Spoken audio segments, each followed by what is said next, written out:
What up, watch peeps? So RZE originally launched under the name Reise, I think it's pronounced, with a field sports watch, a very cool titanium fixed bezel watch.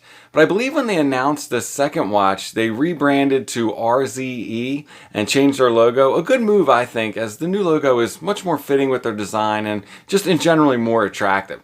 But this second offering I have here is again in titanium, but this time around a dive watch. This is my first time experiencing the brand and I am impressed, so let's get to it. I'm Pete and we are Chillin' with Watches.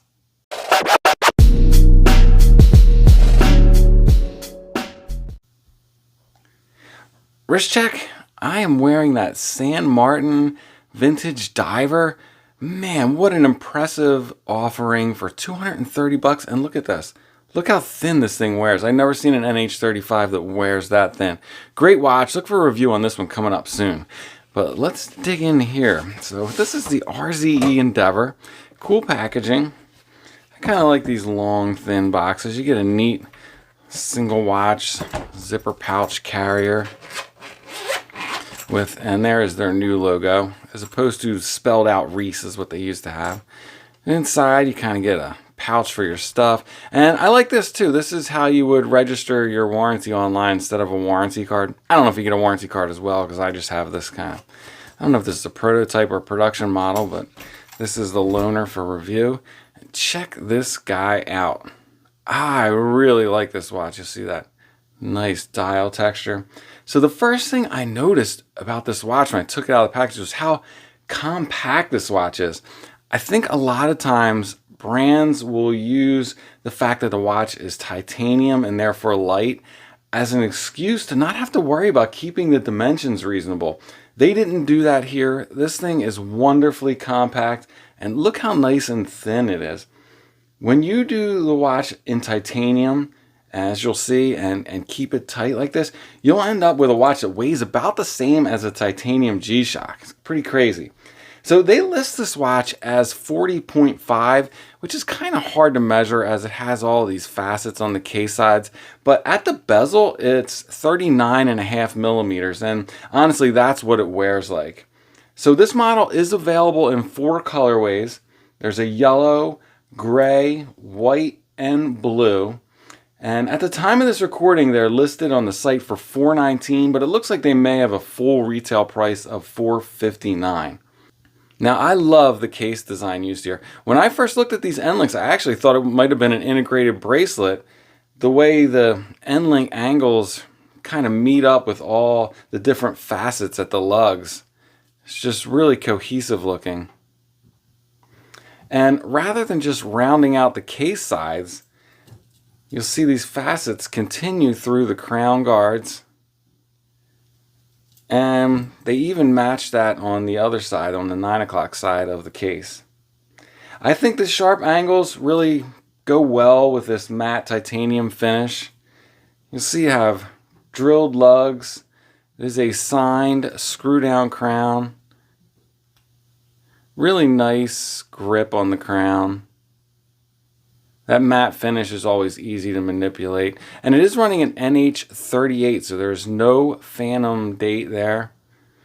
So it's a really nice short stop and very confirmative that you are in time setting, and screws down really easy. Confirmative.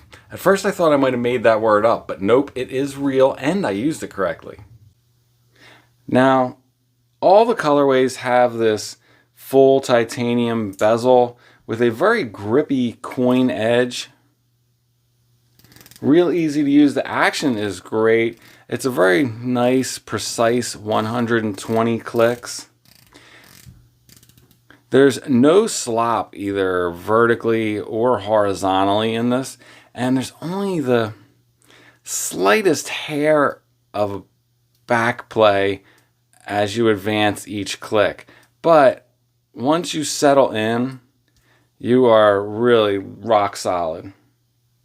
Looking at the dial, you'll see it is textured, but it's not that same kind of sandpaper grit texture that you so often see. This reminds me more of, I don't know, maybe like a really fine pebble finish. Definitely smoother than the standard sandpaper textured dial.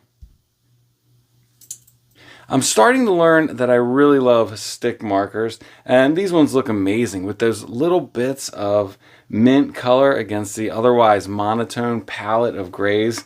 It's just perfect. Very straightforward stick hands that provide a cohesive look with the stick markers. Nothing crazy on the dial. I like their new logo. I think it fits the design of the watches that they have released so far. And as far as text goes, you just have your water resistance rating, which is what I always like to see on a dial, and then just the words automatic.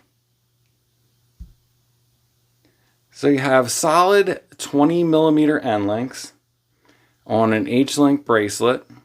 It's flat on the bottom, so I can get the focus, and you have little chamfers on the top of the outside links.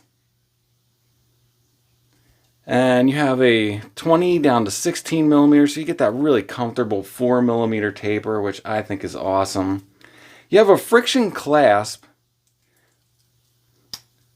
with more than one whole link's worth of micro adjust, so you're no problem getting a good fit.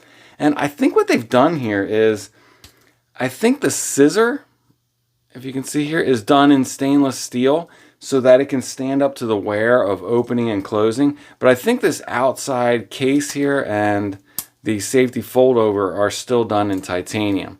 But even these stainless steel inner parts here are done in, like, I guess some sort of titanium looking PVD finish, so it doesn't ruin the look of the watch. Really cool package all around. Wears great, very comfortable. Let's start on the time grapher and see how it's running. So I never find Seiko movements really represent their performance when you're looking at the time grapher. But what we've got here is about plus 12 seconds a day, well within spec. And again, I never know if it's fair to throw a review piece or a that's possibly a prototype on the time grapher, because is it regulated? Has it been adjusted? Will it be? I don't know these things. I wouldn't be worried at all about plus 15 seconds, but accuracy freaks might worry about that. It's got a really strong amplitude though, so it's running great, and the beat error is a little bit high. Going over the dimensions of the watch, again, they list this as a 40.5 millimeter case, 39.5 at the bezel, and that is what I think it wears like. I measured the lug to lug at 46.5, nice and compact, and thickness including the sapphire crystal, 12.3 millimeters. Really great wearing watch, and has 20 millimeter lugs. Going over some of the other specs on the watch, we do have a sapphire crystal, and it is a flat sapphire, as you can see here. And it uses a combination of C3 and BGW9 Lume. I'm assuming the C3 is maybe those mint parts. And it runs an NH38 movement, which is basically a no-date Seiko NH35. And it has 200 meters of water resistance. And on the bracelet, sized for my 7¼ inch wrist, it came in at just under 100 grams. So yeah, really light, very comfortable to wear. Let's take a look at it side by side some other watches. So here it is alongside a very true to size 40 millimeter skin diver, and I think you can see they both wear pretty similarly here. Now this one's quartz, so obviously very thin, but the wearing experience here is very much alike. All right, looking at it, moving up slightly to a 41.5 millimeter Orient Ray. And the Ray has a smaller dial, so it might mislead you to believe that it is a smaller watch. But I do think it wears slightly larger. It feels larger on the wrist than the Endeavor does. Lastly, moving up a little bit more to the just over 42 millimeter Seiko SKX. Again, smaller dial, but an overall bigger package, and definitely wears less svelte on the wrist than the Endeavor does. All right, lastly, keep the Lume. So yeah, check that out. Really good Lume. in use here. So I think here you can see that BGW9 on most of the stick markers in the hands, and those mint highlights around the outside of the markers. They are, in person you can tell they are much more green than the other markers. That must be where the C3 is coming into play. But fantastic lume, even that pip. And I'm not in full dark here either, so yeah, great lume on this one. So there you have it, the RZE Endeavor in Frigate Gray. And this colorway is, as Instagram legend Luke Albert calls it, money. And I agree, this is probably the colorway I get, but man, that yellow against the dark titanium finish, super cool. Anyway, I'm really impressed with this brand. Now I really want to check out their field watch as well. All right, before I let you go, sneaker check. I'm wearing my Anderson .Paak Vans. It is that time of year. All right, I'm out. If it's not too much trouble, like, subscribe, and come back next time. Peace. Thought these were integrated